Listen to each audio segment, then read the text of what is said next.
Kunnamkulam custody മർദ്ദനത്തിൽ പ്രതിഷേധം കടുപ്പിച്ച് youth Congress. സുജിത്തിനെ മർദ്ദിച്ച police ഉദ്യോഗസ്ഥൻ ശശിധരന്റെ തൃക്കൂരിലെ വീട്ടിലേക്ക് യൂത്ത് കോൺഗ്രസ് മാർച്ച് നടത്തി. പോലീസുകാരെ സർവീസിൽ നിന്ന് പിരിച്ചുവിടണമെന്ന് രമേശ് ചെന്നിത്തല പറഞ്ഞു.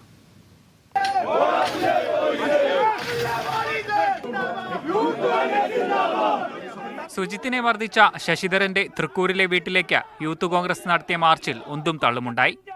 യൂത്ത് കോൺഗ്രസ് കൊച്ചി നിയോജക മണ്ഡലം കമ്മിറ്റിയുടെ നേതൃത്വത്തിൽ മട്ടാഞ്ചേരി ACP ഓഫീസിലേക്ക് നടത്തിയ മാർച്ചിൽ ജലപീരങ്കി പ്രയോഗിച്ചു.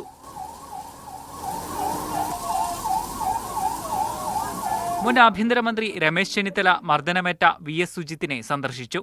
പിണറായിയുടെ പോലീസ് നയത്തിന്റെ ജീവിച്ചിരിക്കുന്ന രക്തസാക്ഷിയാണ് സുജിത്തെന്ന് ചെന്നിത്തല പറഞ്ഞു.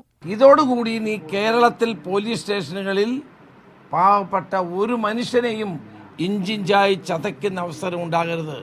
ഇതോടുകൂടി ഇത് അവസാനിപ്പിക്കണം. പിണറായി വിജയൻ പോലീസ് സ്റ്റേഷനുകളെ കോൺസെൻട്രേഷൻ ക്യാമ്പുകളാക്കി മാറ്റുകയാണോ? മുഖ്യമന്ത്രിയാണ് മറുപടി പറയേണ്ടത്, DGP അല്ല. റവന്യൂ വകുപ്പിൽ ജോലി ചെയ്യുന്ന മുൻ പോലീസ് ഉദ്യോഗസ്ഥൻ സഹീറിനെയും പുറത്താക്കണമെന്നും ഇല്ലെങ്കിൽ വലിയ പ്രക്ഷോഭം നടത്തുമെന്നും DCC പ്രസിഡന്റ് ജോസഫ് ടാജറ്റ് പറഞ്ഞു. സമരത്തിൽ നിന്ന് പിന്മാറുന്ന പ്രശ്നമില്ല. അതോടൊപ്പം തന്നെ കാണാമറയത്തുള്ള ആ വില്ലേജ് എക്സ്റ്റൻഷൻ ഓഫീസർ ഷുഹൈർ, അവനാണ് അതിക്രൂരമായി ആ സൂരജിന്റെ കാലിന്റെ അടിയിൽ 45 തവണ അടിച്ചത്. അവനെ വിടുന്ന പ്രശ്നമില്ല. വരും ദിവസങ്ങളിലും സമരപരിപാടികളുമായി മുന്നോട്ടു പോകാനാണ് കോൺഗ്രസ് തീരുമാനം. മീഡിയ 1 തൃശൂർ.